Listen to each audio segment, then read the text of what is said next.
கேட்டோம்ல, முஜிபுன்னு சொல்லி ஒரு ஆள் தெரிஞ்சுக்கிட்டு இருந்தாரா இல்லையா? ஆளு அட்ரஸ் இல்லாம எங்கேயே எஸ்கேப் ஆயிட்டாரு.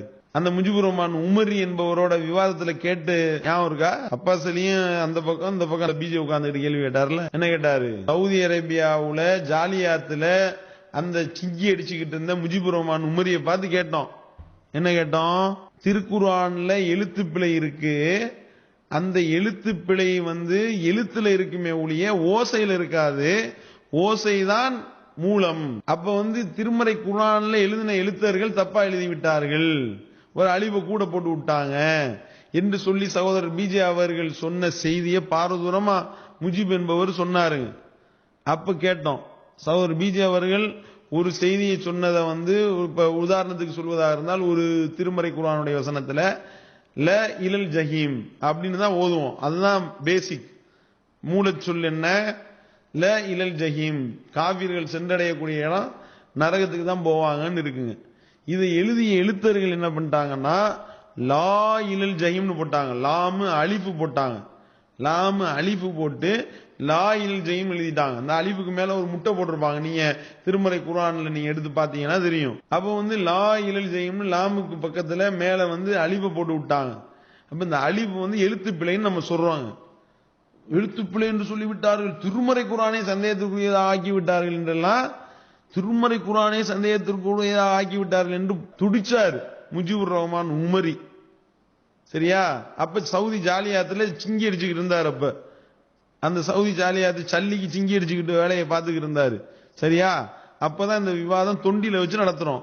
அந்த தொண்டி விவாதத்துல இதே அப்பாஸ் அலி சலசலப்பையும் இருந்தாரு வச்சுக்கிறீங்க. அப்ப கேட்டாரு பிஜே, என்ன கேட்டாரு? நீ சரியான ஆளா இருந்தா லா இலல் ஜஹீம் தான் இருக்கு, லா இலல் ஜஹீம்னு எழுதுனது அலிஃபு தப்புன்னு நான் சொல்றேன். அலிஃபுக்கு மேல முட்டை போட்டிருக்கிறாங்க, எழுத்துல தப்பு இருக்கு. ஆனால் ஓசையில கரெக்டா ஓதிடுவோம், ஓசை தான் பாதுகாக்கப்பட்டது, அதுதான் மூலம் என்று நான் சொல்றேன். நீ லாமுக்கு மேல அலிஃபு போட்டதுக்கு அது தவறு என்று நான் சொன்னதை பாரதூரமா சொல்றீங்க. இந்த அருக்கு சவுதி அரேபியால வெளியிட்ட திருமறை குர்ஆனுடைய பிரிண்டிங், இதுல லா இலல் ஜஹீம்ன்றதுக்கு அந்த லாமுக்கு பக்கத்துல அலிஃபு போட்டு மேல முட்டை போட்டிருந்தாங்கல்ல, சவுதி அரேபியாவினுடைய திருமறை குர்ஆனுடைய பிரிண்டிங்ல அந்த அலிஃபையை தூக்கிட்டாங்க. சவுதி குர்ஆன்ல என்ன பண்ணிருக்காங்க? லா இலல் ஜஹீம், ல இலல் ஜஹீம் சவுதியில போட்டிருக்காங்க. லா இலல் ஜஹீம் இக்பால் மதனி தர்ஜுமாவுல இருக்கு. நல்லா கவனிங்க, சவுதியில ரெண்டு வெளியிட்டு இருக்காங்க. அதுல பாருங்க விளையாட்ட. சவுதியில அரபியில வெளியிட்ட குர்ஆன்ல என்ன பண்ணிருக்காங்கன்னா ல இலல் ஜஹீம் அலிஃபை காணோம், அந்த அலிஃபை எடுத்திருக்காங்க. சவுதி குர்ஆனை பாருங்க, ல இலல் ஜஹீம், அத லாம் அலிஃப் இருக்குல்ல, அது அந்த லாம் அலிஃப்ல உள்ளது இலல், இலாவுக்கு ஒரு அலிஃப் வேணும், அதனால ல இலல் ஜஹீம் வந்துருது. அந்த இக்பால் மதனி குர்ஆன் இருக்குல்ல, அதுவும் சவுதியில தான் வெளியிட்டாங்க. சவுதியில தான் அது தமிழாக்கம், குர்ஆனுடைய தமிழாக்கம் இக்பால் மதனி, அதை வெளியிட்டது சவுதிக்காரங்க தான். அதுல என்ன பண்ணிருக்காங்க? ரெண்டு அலிஃப் இருக்கும், லா இலல், லாமுக்கு அப்புறம் அலிஃப் இருக்கு பாருங்க, லாம் அலிஃபுக்கு அப்புறம் ஒரு அலிஃபு, லாம் அலிஃபுக்கு பிறகு அலிஃப், ரெண்டையும் கவனிச்சா தெரியும். அந்த ரெண்டு இடத்தையும் கவனிச்சு பாத்தீங்கன்னா ஒண்ணுல லா இலல் ஜஹீம் இருக்கிறது, ஒண்ணுல ல இலல் ஜஹீம் இருக்கிறது. எழுத்தை மாத்திருக்காங்க. அப்ப யாருக்கு கண்டிக்கணும்? நீங்க நாங்க உள்ளத வச்சுக்கிட்டு வாசிக்கிறத மாத்துக்கிறோம். சவுதியில என்ன பண்ணிருக்காங்க? இதை கண்டிக்க வேண்டிய விஷயம், இதை கண்டிப்போம். இருக்கிறத மாத்தக்கூடாது. மாலிக் இமாம் சொன்னார்ல, அந்த எழுத்துல கை வைக்க கூடாது, கை வச்சு மாத்திருக்கிறான் சவுதி குர்ஆன்ல. அதே நேரத்தில் இந்தியாவில் வரும்போது பிடிச்சிக்கிறவாங்கன்றதுனால இந்தியாவில் வெளியிடும் போது அதுல மட்டும் அந்த அலிஃபை கரெக்டா வச்சு வெளியிடலாம். அப்ப இந்தியாவுக்கு ஒரு அலிஃபு, இந்தியாவுக்கு வெளியே ஒரு அலிஃபை எடுக்கிறது என்ன அர்த்தம்? சவுதிக்காரன் என்ன பண்ணிருக்கான்? லா இலல் ஜஹீம் இந்தியாவுக்கு வெளியிடும் போது போட்டுட்டு சவுதிக்கு வெளியிடும் போது ல இலல் ஜஹீம் போட்டு அலிஃபை கட் பண்ணா, இருக்கிறத கட் பண்ணுவது என்ன? எங்க கருத்துப்படி தப்பு, உங்க கருத்துப்படி தப்புன்னு சொல்லணும். இப்ப சொல்லாட்டி ரெண்டு எப்படி சரியா இருக்கு? குர்ஆன் லா இலல் ஜஹீம் எழுதுவது சரியா, ல இலல் ஜஹீம் எழுதுவது சரியா? ரெண்டும் சரியா? இப்ப ரெண்டும் சரியா, அது கூட ஆதாரத்தை காட்டணும். கண்டிப்பா சொல்லுகிறேன், ல இலல் ஜஹீம் இந்த அலிஃபை கட் பண்ண கூடாது. இலக்கணப்படி கட் பண்ணலாம், இலக்கணப்படி அது தவறுதான், அந்த இருக்க கூடாதுதான், அதை நாங்க குறிப்பிடுவோம். ஆனா எழுத்துல கை வைக்க மாட்டோம். என்ன மாதிரி எழுதி இருந்தார்களோ அதை நம்ம அப்படி எழுதிட்டு வாசிக்கிறதுல இலல் ஜஹீம் வாசிப்போம். வாசிக்கிறதுக்கு தகுந்தவாறு மாத்தியது யார்? சவுதி. வாசிக்கிறதுக்கு தகுந்தவாறு மாத்தாம குர்ஆனை வைத்திருப்பது யார்? நாங்க. வாசிக்கிறதுக்கு தகுந்த மாதிரி மாத்திவிடாது, அந்த எழுத்து அப்படி இருந்துட்டு இருக்கட்டும், ஆளாளு கை வைக்க கூடாது. அப்ப குர்ஆனை பாதுகாக்க துடிக்கிறவர்கள் எதுக்கு எதிராக கொந்தளிக்கணும்? ரெண்டையும் பார்க்கணும். ரெண்டே ஒரு நாடு வெளியிடுது, அது என்னப்பா ஒரு இடத்துல அலிஃபை காண, ஒன்னு அலிஃப் எழுத்துல விளையாண்டு இருக்கு இல்லப்பான்னு கேட்கணுமா இல்லையா? கேட்டீங்களா இது வரைக்கும்? இன்னைக்கு இந்த சபையில கேட்பீங்களா? சவுதிக்கு எதிராக இப்ப கேட்கணும். நீங்க என்ன கேட்கணும்? இந்த மாதிரி சவுதிக்கார அயோக்கியத்தனம் பண்ணி குர்ஆன்ல விளையாடி இருக்கிறார்கள். அது எப்படி லா இலல் ஜஹீம் இந்தியாவுக்கு போடலாம்? அது எப்படி சவுதிக்கு மட்டும் லா இலல் ஜஹீம் போடலாம்? ரெண்டில் எது சரி? குர்ஆனோடு விளையாடுகிற சவுதின்னு சொல்லி இந்த இடத்துல நீங்க டிக்ளேர் பண்ண, நாங்க டிக்ளேர் பண்ணிட்டோம், தப்புண்டு. இருந்த எழுத்த சவுதி குர்ஆன்ல கட் பண்ண தப்பு. அந்த எழுத்துல இருக்கணும், வாசிப்பில் இருக்கக்கூடாது. அதான் அந்த எழுத்தை பாதுகாக்கக்கூடிய சரியான முறை. அப்ப நீங்க இப்ப சந்தேகத்தை ஏற்படுத்தினது யாரு? நீங்க. இப்ப ஓசையினால் எப்படி பாதுகாக்கப்படுது தெரியுமா? நீ லா இலல் ஜஹீம் எழுதினாலும் நான் லா இலல் ஜஹீம் படிக்கிறேன்ல, அதான் பாதுகாக்கப்படுது. எழுத்துல எப்படி ஓசையினால் பாதிக்கப்படுதுன்னு கேட்டா, எழுதுனது லா இலல் ஜஹீம், இத்தனை வருஷமா எழுதியிருந்தால் நான் படிக்கிறது லா இலல் ஜஹீம் படிக்கிறேன். அதுக்கு அடுத்து நான் ஏன் அது கிராத். இப்போ பிரச்சனை என்னன்னா, என்னமோ நம்ம இந்த தவறு ஏத்துக்கிட்ட மாதிரியே பேசிக்கிட்டு இருக்காங்க. இந்த தவறை இதெல்லாம் இவர் தவறு என்று ஒத்துக்கொண்டார். தவறுன்னு நான் ஒத்துக்கிட்டா தானே சவுதிக்கு டிக்ளேர் பண்ணணும். தவறு இப்படியும் எழுதப்பட்டிருக்கிறது, அப்படியும் எழுதப்பட்டிருக்கிறது, நீங்களே எழுதியிருக்கிறீங்க, பல காப்பிகள் எடுத்தார்கள். அதனுடைய வரலாற்றுல பின்னணியில பார்த்தால அவர் எழுத்துல மாற்றம் இருக்குது. மாற்ற இருக்கிறதுல நீங்க ஒரு பாரதூரமாக இப்ப அந்த அலிஃபு லாம் இந்த மாதிரியான விஷயத்தை விட எழுத்துக்களிலேயே, அந்த வார்த்தையிலேயே, நீங்க சொல்ல போனா அசல் எழுத்திலேயே மாற்றமானதான் இருக்குங்கிறத இன்ஷால்லா நாம காமிப்போம். அன்புள்ள சகோதரர்களே, இப்ப இந்த சவுதி விஷயமா கேட்டதுக்கு ஆன்சரை காணோம். ரெண்டு விதமா எழுதியிருக்கு, எது சரி? நம்ம சொல்லிவிட்டோம். நான் ஏத்துக்கிறேன். எதை ஏத்துக்கிறல? லா இலல் ஜஹீம் ஒன்னு எழுதியிருக்காங்களா அதையா, லா இலல் ஜஹீம்ங்கிற அதையா, அல்ல ரெண்டு விதமும் இருக்குன்னு சொல்லி பாதுகாக்கப்படலன்னு சொல்ல போறீங்களா? ரெண்டுல ஒண்ணுதான் சரிங்கணும். என்ன நேர் அர்த்தம் மாறி போயிரும். லா இலல் ஜஹீம்னா நரகத்துக்கு போக மாட்டாங்க, லா இலல் ஜஹீம்னா நரகத்துக்கு போவாங்க. அப்ப நேரு எதிர்மறையான ஒரு அர்த்தம் தரக்கூடிய ரெண்ட சொல்லி நான் கேட்கிறேன். அது எது கேட்கறது கூட கண்டுக்கிறான், அப்படி அசால்ட்டா. அதான் சவுதி என்ன பதிலு? அதான் சொல்லிட்டேன். என்ன சொல்லிட்டீங்க சொல்லுங்க. என்ன சொல்லணும்? சவுதியில உள்ளது தவறு இல்லை, சரிதான். எது சரி? ரெண்டும் சரிதான் நீங்க சொல்லணும். ஓப்பனா அதை சொல்லணும். ரெண்டும் சரின்னு சொல்வீர்களே, ஆனால் குர்ஆன் எங்க பாதுகாக்கப்பட்டுச்சு? ரெண்டும் சரிங்கிறீங்கல்ல. லா இலல் ஜஹீம் அழிவு வெட்டிருக்காங்கல்ல, பாதுகாக்கப்படலையே. சீனு சாதுல பாதுகாக்கப்படுற இல்லைன்னு சொன்னீங்கன்னா அதுலயும் பாதுகாக்கப்படாம ஆகுமா இல்லையா? அது பதில காணோம். ஏன்னா சவுதி விஷயத்துல சொல்ல இயலாதவருக்கு சொன்னா பல விஷயங்களை அவர் சந்திக்க வேண்டி வரும். அதனால சவுதி தவறுங்கிறத சொல்ல மாட்டார். சொன்னார்னா சொல்லட்டும், அல்ஹம்துலில்லாஹ் தவறுதான். குர்ஆனோட விளையாடி என்ன மாதிரி சொல்லணும்? விளையாடி தான் இருக்கிறாங்க அப்படி நமக்கு சொன்ன மாதிரி, அதை சொன்ன நமக்கு மேல நமக்கு சொல்ல விட கடுமையாக அதை சொல்லவில்லை என்று சொன்னால் முரண்பட்ட ரெண்டையும் அவர் சரின்னு சொல்ல முடியாது. ஆமா, கொல்லப்பட வேண்டும் சொல்லணும். சவுதியில உள்ளவங்க கொல்லப்படணும் அவன், அந்த மாதிரி சொல்லி இருக்கிறார், குர்ஆன்ல விளையாடி இருக்கிறார்கள். அவ்வளவு கடுமையாக நீங்கள் அதை சொல்லாத வரைக்கும் நீங்கள் ஒரு நிலைப்பாட்டில் இல்லை, ஒரு தெளிவில் இல்லை என்று விளங்கிக்கிறேன். நம்முடைய இந்த விஷயத்துல சவுதியுடைய குர்ஆன ரெண்டு சரி நீங்க ஒத்துக்குறங்க அப்படின்னு சொல்லி சொல்றாப்புல. இதுதான் என்னுடைய 10 நிமிஷம் முழுக்க ஏறத்தால அதான் சொல்லியிருப்பேன். இரண்டும் சரிதான், அதுக்குரிய காரணம் என்ன அதான் நமக்கு சொல்லியிருக்கிறோம். அடுத்து என்ன செய்யறாருன்னு கேட்டா, ரெண்டும் சரிங்கிறாங்க. சவுதியில உள்ளது இப்போ பாருங்க, சொல்ல மாட்டாருன்னு யாராச்சும் இப்படி சொல்லுவாங்களா? உலகத்தில் கேள்விப்பட்டிருக்கீங்களா? அதாவது நரகத்துக்கு போக மாட்டார்கள், நரகத்துக்கு போவார்கள், ரெண்டும் சரிதான். யாரா சொல்லுவாங்களா உலகத்துல? யாரா? முதல்ல தப்புக்கு முதல் அளவுகள் என்ன தெரியுமா? முரண்பாடு தான். அப்ப முரண்பட்ட ரெண்டையும் உட்கார்ந்து இருக்கிறார், உட்கார்ந்து இருக்கவில்லை. இப்ப தௌஃபீக் உசுரோட இருக்கிறார், செத்து போய் விட்டார், ரெண்டும் தெரியாவுமா? தௌஃபீக் தான் உதாரணம் காட்ட வேண்டி இருக்கிறா, வேற ஆளை காட்ட தப்பா எடுத்துக்கிறாங்க. இல்ல நான் காட்டிக்கிறோம், அது என்னைய கூட காட்டிக்கிறேன். நான் செத்து போய் விட்டேன், உசுரா இருக்கு, ரெண்டும் சரிதான். இது யாரா என்ன எப்படி ரெண்டும் சரியா இருக்கு? செத்துட்டா உசுரோட இருக்க முடியாது, உசுரோட தான் செத்து போய் இருக்க முடியாது. என்ன அப்படி கேட்பமா இல்லையா? அதுக்கு நிகரா தானே இது அர்த்தம். லா இலல் ஜஹீம் நரகத்துக்கு போக மாட்டார்கள் சரிதான், நரகத்துக்கு போவார்கள் சரிதான். லா இலல் ஜஹீம் எழுதினாலும் சரிதான், லா இலல் ஜஹீம் இப்படி இருந்தா இது குர்ஆனோட விளையாடக்கூடிய பதிலா இல்லையா? குர்ஆனுடைய அந்த பாதுகாப்பு தன்மை எப்படி? குர்ஆனை விட சவுதியை காப்பாற்றுவதாக முக்கியமா இருக்குது. குர்ஆனுக்கு மீது முக்கியத்துவத்தை விட ஆகா சவுதியை நம்ம எப்படி விமர்சிப்பது, சவுதியை விமர்சித்தா எப்படி நம்ம வாழ்வது என்கிற ஒரு அடிப்படையினாலதான் இப்ப நல்லா கவனிங்க. இதை ஒருத்தர் மறுப்பாரா? இவ்வளவு தெளிவா காட்டின ஒரு விஷயத்தில் ஆமா தப்புதான் பண்ணிட்டாங்க, ரெண்டும் சரி என்று சொல்லவே முடியாது, ரெண்டும் தவறுன்னு சொல்ல முடியாது. முரண்பட்ட இரண்டுல ஒன்று சரி என்று சொல்லணும், ஒன்று தவறு என்று சொல்லணும். இதுக்கு மேல இல்ல. அதுக்கு பதில் சொல்லணுமா இல்லையா? அப்ப லா இலல் ஜஹீமா லா இலல் ஜஹீம் நீங்க எப்படி ஓத போறீங்க? இப்ப ரெண்டு சரிதானே, சவுதியில வந்து சவுதிக்கு உரிய சவுதிப்படி லா இலாஹ ஜஹீம் ஓதுவீங்களா? இந்தியாவுக்கு உரிய சவுதி குர்ஆன் இருக்க அதன்படி லா இலாஹ ஜஹீம் ஓதுவீங்களா? நீங்க எப்படி ஓதுவீங்க? இது கேட்டமா இல்லையா? அப்ப இதுக்கு வந்து எது சொன்னாலும் மாட்டிக்கிறாங்க. என்ன விளங்குதுன்னு கேட்டா இந்த விஷயம் ரொம்ப சாதாரண விஷயங்களாக இருந்திருக்கிறது. குர்ஆன்ல மனிதர்கள் எழுதுனாங்க, அந்த எழுத தெரிஞ்சவங்க நிறைய பேர் இருந்தாங்க. அது மாதிரி நிறைய இருக்கு. அதுக்கு ஆதாரம் கேட்ட சொல்லுவாங்க. அது அந்த தன்வீன் இல்லாம தோஜபர் இல்லாம லாண்டு நீட்டலாமா கேட்டாரு. இது ஆதாரம் தர்றாரு, வேண்டிய இல்ல. இப்ப அவர் கேட்கும்போது கொடுத்துருவோம். அதை அன்புக்குரிய சகோதரர்களே, லா இலாஹ ஜஹீம்ங்கிற விஷயத்தை எப்படி ஓதுவாங்கன்னு கேட்டுக்கிட்டு இருக்காங்க. ஓதக்கூடியது எல்லாமே ஒரே மாதிரி தான் ஓதுவாங்க, லா இலாஹ ஜஹீம்.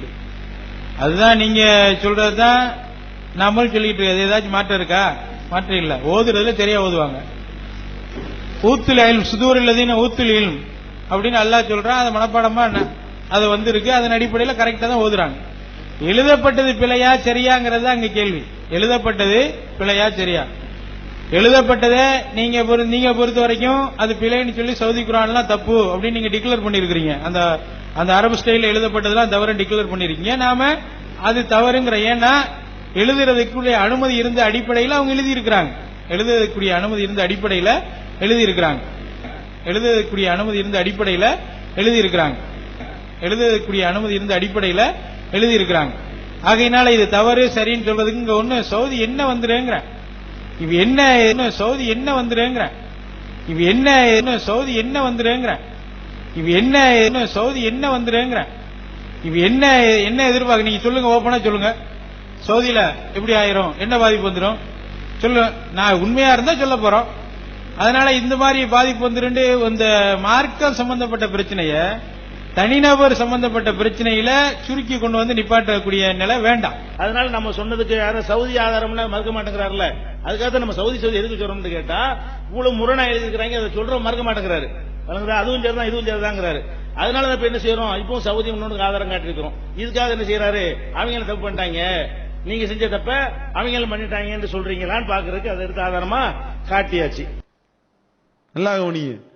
லாமுக்கு பக்கத்துல அலிப போட்டு மேல முட்டை போட்டிருக்கிறாங்க இந்திய திருமறை குர்ஆனுடைய பிரிண்டிங்ல. இத வந்து பிஜே அலிபு போட்டது தப்பு, அலிபுக்கு மேல முட்டை போட்டிருக்கிறாங்க, அலிபை எழுதினவங்க தப்பா எழுதிட்டாங்க, அலிபை சேர்த்துட்டாங்க அப்படின்னு சொன்னதை பாரதூரமான குற்றச்சாட்டா சொன்னாரு முஜிபுர் ரஹ்மான் உமரி. அதை பிஜே கேட்டாரு, லாமுக்கு பக்கத்துல அலிபு மேல முட்டை போட்டு உள்ளது, அலிபு தப்பா எழுதிட்டாங்க, நான் சொன்னதை பாரதூரம். நீ வேலை பார்க்கிற சவுதி சல்லியை வாங்கிட்டு வேலை பார்க்கறீங்களா, அந்த சவுதி அரேபியால பிரிண்டிங் போட்டிருக்காங்க. அந்த பிரிண்டிங்ல ல இலல் ஜஹீம்னே இருக்கு, அலிபை தூக்கி விட்டார்கள். அப்ப தூக்குனது எவ்வளவு பெரிய பாரதூரமான தப்பா நீ சொல்லணும். நீ சரியான ஆளா இருந்தா இத தப்புன்னு டிக்ளேர் பண்ணி பார்ப்போம் அப்படின்றாரு முஜிபுர் ரஹ்மான் உமரி. கடைசி வரைக்கும் சொல்லலையேங்க. இப்ப என்ன இப்படிதான் கேட்டுக்கிட்டு இருந்தார். ஆகையினால இது தவறு சரின்னு சொல்றதுக்கு இங்க ஒண்ணு சவுதி என்ன வந்துருங்கிற. இவ என்ன சவுதி என்ன வந்துருங்கிற. இவ என்ன சவுதி என்ன வந்துருங்கிற. இவ என்ன கடைசி வரைக்கும் வாயை திறந்து சவுதி அரேபியாவினுடைய பிரிண்டிங்ல மிஸ்டேக் இருக்கு என்று சொன்னாரா? இதே அறைகூவல அப்பாஸ் அலி சலசலப்பிக்கு விடுகின்றோம். நீ சரியான ஆளா இருந்தா சவுதி அரேபியாவினுடைய பிரிண்டிங் தப்புதான், அலிபு போட்டுதான் இருக்க வேண்டும், எடுத்தது தவறு சொல்லுவாப்போம். நீனு ஜாலியாத்துல வேலை பார்க்கிற யாராவது சொல்லுவாப்போம். சவுதி சல்லியை வாங்கிட்டு சிங்கி அடிக்கிறீங்கல்ல, சொல்லுங்க பார்ப்போம். சவுதி அரேபியா செய்தது தவறு என்று சொல்ல தயாரா திராணி இருக்கா? மூளை அப்படியே ஒன்னா வேலை செய்தோ இப்ப மட்டும் அந்த காசை கறக்கிற மேட்டர்ல மட்டும் ஒன்னா வேலை பார்க்குது. அப்ப தெரியுதுல. அப்ப ஏன் இந்த மாதிரியான பேச்சுக்கள்? சிந்திங்க. எங்களுக்கு மத்தியில் கருத்து வேறுபாடே இல்ல. பின்பாஸ் சொன்ன பத்துவால கருத்து வேறுபாடு வந்துச்சுன்னா கிழிச்சிருவாங்க சீட்டை. அதுல வராது கருத்து வேறுபாடு உங்களுக்கு. அப்ப பாத்துக்கிறீங்க. அப்ப எல்லாரும் ஒரே மாதிரியா சிந்திப்பார்கள். அதுல கேள்வி வேற, பயங்கரமான கேள்வி கேட்கிற மாதிரி மனசுல நினப்பு. அதே கேள்வியை நான் இப்ப திருப்பி கேட்கிறேன். அக்கீதால ஒரே இறைவன் என்பதுல எல்லாருக்கும் ஒரே மாதிரி இருக்கு. ஏன் ரெண்டு பேருக்கு ரெண்டு மாதிரி இருந்தா நல்லது தானே? தக்லீது சொல்ல முடியுமா? அது என்ன ஒரே மாதிரியே சிந்திக்கிறாங்க, அம்புட்டு பேரும் ஒரே இறைவன் தான் இருக்க முடியும் அப்படின்னு கேட்டா என்ன சொல்லுவீங்க? அறிவை கொண்டு சிந்திச்சா கரெக்டானது தெரியும்ல. அதனால ஒரே இறைவன் சொல்றான். சரி அக்கீதா, சரி விட்டுருவோம். அக்கீதா இல்லாம மற்ற 5 வேளை தொழுகை எல்லாரும் ஒரே மாதிரி ஏத்தி வச்சிருக்காங்க. பாங்கு சொல்றது எல்லாரும் ஒரே மாதிரியே சொல்றாங்க. ஒளி செய்யறது எல்லாரும் ஒரே மாதிரி ஒளி செய்கின்றார்கள். ஜகாத் இருக்கின்றது எல்லாரும் ஒரே மாதிரி ஜகாத்து கொடுக்கணும்ன்றாங்க. அதே மாதிரி நோன்பு வைக்கணும்ன்றத எல்லாருமே ரமலான் மாசத்திலே நோன்பு வைக்கணும்ன்றாங்க. ஒரே புத்தி இருக்க கூடாதே, தக்லீதாச்சே. எல்லாரும் ஒரே மாதிரியா சிந்திப்பாங்க, மாத்தி மாத்தி சிந்திக்கணும்ல. ஒரு ஆள் ரஜப் மாசத்துல நோன்பு வைக்கணும் 30 நோன்பு, ஒரு ஆள் ஷாபான் மாதத்துல வைக்கணும் அப்படின்னு சொல்லிருக்கணுமா இல்லையா? அப்படியா முடிவெடுப்பது? அறிவு வேணா. தக்லீது, இதுக்கு பேர் தக்லீதா? எல்லாம் ஆய்வு செய்யறோம். இஷ்டத்துக்கு என்ன வேணாலும் நீ பேசுறத நீ பேசு, நீ வா, நீ இஷ்டத்தெல்லாம் பேசு, நீ உன் இஷ்டத்துக்கு பேசுன்னு சொல்லாம எல்லாம் உட்கார்ந்து மசூரா பண்றோம். ஒரு மார்க்கத்துக்கு முரணான ஒரு மசாலா வரும் பொழுது எல்லோரும் சேர்ந்து ஆய்வு செய்கின்றோம். ஒரு மார்க்கத்துக்கு முரணான ஒரு கருத்து வந்தால் கூப்பிட்டு பேசுறோம். அவர் சொல்லக்கூடிய கருத்து சரியா இருந்துச்சுன்னா எல்லோருக்கும் விளங்க வைத்து எல்லோரும் ஏற்றுக்கொள்கின்றோம். அல்லது எல்லோரும் கொண்ட நிலைப்பாடுக்கு ஒருவர் முரணாக பேசுவாரையானால் அவரை அழைத்து பேசி அவருக்கு புரிய வைக்கின்றோம். இதுல உனக்கு என்ன வந்துச்சு கொள்ள?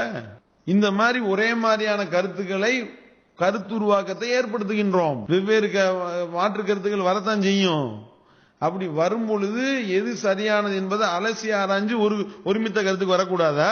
அப்படி வருவது பாத்தில் என்று இருக்கின்றதா? எல்லாரும் விதவிதமான கருத்துல இருந்தா தான் ஹக்குன்றிய, அதுக்கு என்ன ஆதாரம்? எல்லோரும் புரிய வைத்து அனைவரும் ஒரே மாதிரி கருத்துல இருக்கிறது என்ன பாத்திலு, என்ன தப்பு, அதுக்கு என்ன ஆதாரம் சொல்லுங்க. அப்பா சரி அவரிடத்துலதான் கேட்கின்றோம், பதில் வரணும், சொல்லணும். சொல்வீர்களா? அப்ப இது மார்க்கத்துல உள்ளதா? அது இவங்களா ஒரு உசூலை வகுக்கிறது, இவங்களா ஒரு உசூலை வகுத்து இதுதான் இஸ்லாத்துல உள்ளது, இவங்களா அடிச்சு விட்டு போறது. ஆமாஞ்சாமி போடுறதுக்கு நாங்க ஒன்னும் தக்லீது கூட்டம் கிடையாது. குர்ஆன் அடிப்படையில் ஆதாரம் கேட்போம். சொல்லு, ஆதாரத்தை சொல்லணும். சரியா? அப்ப இந்த மாதிரி வந்துகிட்டு இதுலயும் பிராடு, பித்தலாட்டம், தில்லு முள்ளு, திருகுதாளம் பாத்துக்கிறீங்க. எல்லாரும் ஒரே மாதிரி ஒரே புத்திய வச்சு சுபுக்கு 2 ரக்காயத்துன்றாங்க, லொஹருக்கு 4 ரக்காயத்துன்றாங்க, அசருக்கு 4 ரக்காயத்துன்றாங்க, மகரிபுக்கு 3 ரக்காயத்துன்றாங்க, இஷாவுக்கு 4 ரக்காயத்துன்றாங்க. எல்லாரும் ஒரே மாதிரி சொல்றாங்களே, எப்படி எல்லாரும் ஒரே மாதிரி சிந்திக்கிறாங்க? தக்லீது அப்படின்னு சொல்லுவீங்களா? எல்லாத்துலயும் ஒரே மாதிரியா மனுஷன் சிந்திப்பான்? எல்லாத்துலயும் ஒரே மாதிரியா மனுஷன் சிந்திப்பான்? அப்படி சிந்திக்க சான்ஸே இல்ல, அப்படி சிந்திக்க சான்ஸே இல்ல. அப்படி யாராவது நீங்க சிந்திச்சு கருத்து வேறுபாடு வராம நீங்க இருந்தீங்கன்னா அப்ப விளங்கிக்கிற அங்க தக்லீது இருக்குது அப்படிங்கறத நீங்க புரியணும். கூழ் முட்டை தான் அப்படி சொல்லும். விளங்கி இருக்கிறாங்க, ஏத்துக்கிறாங்க, எல்லாரும் ஒன்னா ஆதாரம் இருக்கு, ஏத்துக்கிட்டாங்க. அந்த மாதிரி போக வேண்டியதானே? அந்த மாதிரி நாங்க ஏத்துக்கிறோம். எங்க ஜமாத்துல ஒருமித்த கருத்துல இருக்கோம் எல்லாரும். இதுல என்ன இருக்கு? அப்ப இது வந்துகிட்டு தக்லீதுன்னு எப்படி சொல்லி